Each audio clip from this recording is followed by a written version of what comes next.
tarehe 9 wiki ijayo tuna rais Raila Amolo Odinga, na tunajua, tuna hakika atakuwa rais, na tunajua pia Wakenya watachagua wabunge wengi kumsaidia Raila kazi.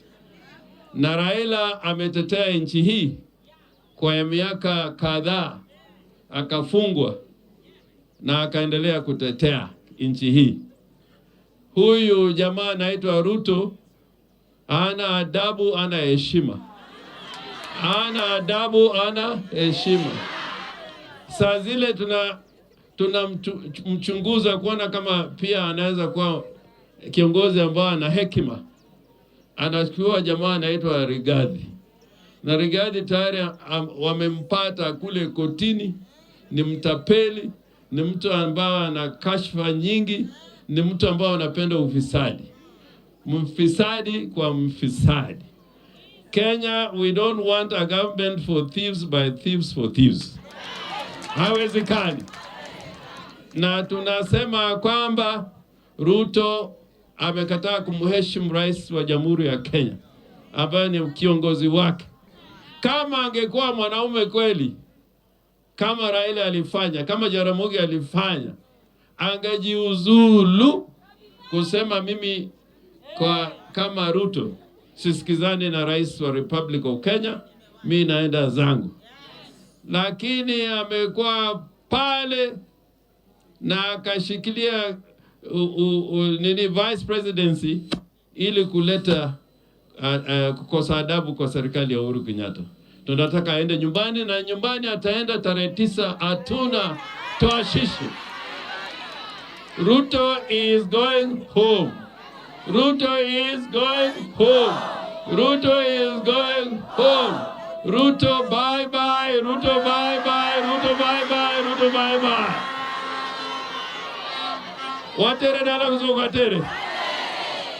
All of us are quite clear in their minds that elections are now basically 6 or so days away. And Kenyans have now virtually decided, they have essentially made up their minds that they are voting in Raila Odinga as the 5th president of the Republic of Kenya. And there's a new administration to govern the country for the next 5 years. But it's also clear that this reality is slowly dawning on William Ruto and his UDA party. And that explains the latest outbursts, the latest outrageous outbursts emanating from Ruto himself, his running mate, Rigathi, and the UDA cohorts, who would have forgiven them if it was basically the issue of politicking. But the issue of security, particularly in the North Rift region, given the history of that area, is so serious to be trivialized. We have heard William Ruto claim very sensationally that the leaflets that are circulating in parts of the Rift Valley, threatening certain communities to either vote for him as the president or leave those areas. Ruto's claim that those leaflets are being circulated by the NIS, the National Intelligence Service, is not only unfortunate, but extremely dangerous. The National Intelligence Service of the Republic of Kenya has distinguished itself as a very professional organization.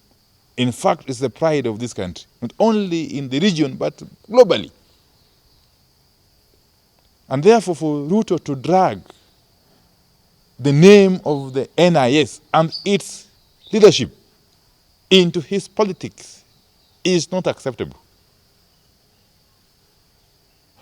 If there's something he knows that we don't know, he needs to come out and share it with the rest of Kenyans. In fact, those outbursts by Ruto about the NIS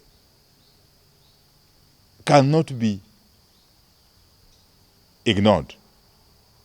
As a matter of fact, we are demanding that the DCI moves with speed to summon William Ruto to record a statement about those outrageous claims, because they have got the potential of first discrediting a very important institution under the Kenyan Constitution 2010.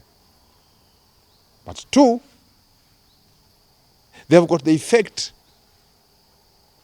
of creating a sense of panic and animosity in the populace. So it's something that we cannot just say is part of the usual politicking. So we demand that William Ruto proceed to record a statement with the police, and the DCI should forthwith initiate investigations, thorough investigations into these claims, even as they move ahead to arrest those individuals who are involved or who are responsible for the circulation of these unfortunate leaflets. Because there's no one who is above the law. Ruto himself is on record suggesting recently that the president should be stripped of his immunity from criminal prosecution. We want to suggest that the investigative agencies and the law enforcement agencies, for that matter, move with speed and question William Ruto. And if indeed he's found to have flouted any laws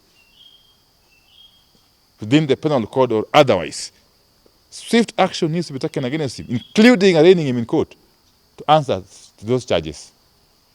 That will send a very powerful message to all Kenyans that this country's security is more paramount than anything else.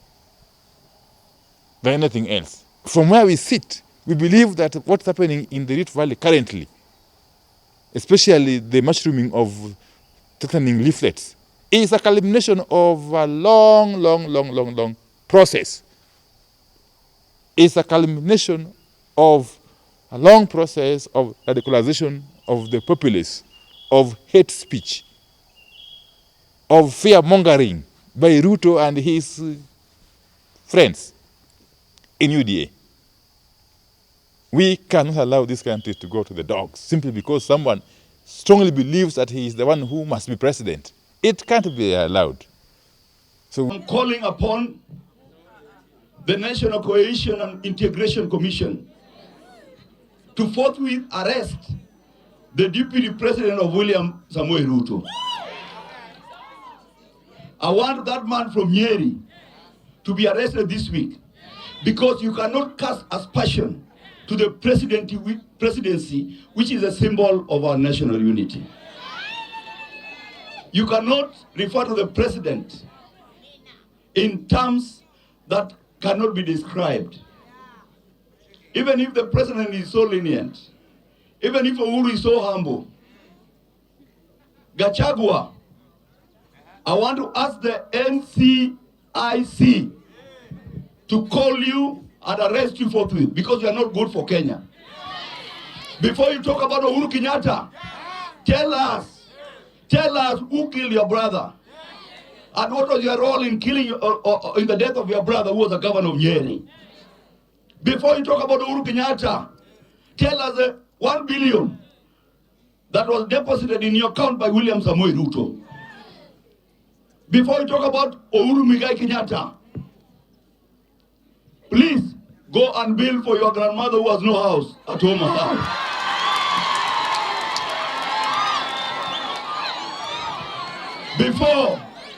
Before you talk about Raila Amolo Odinga, please go and buy a good suit that you can walk with in the country.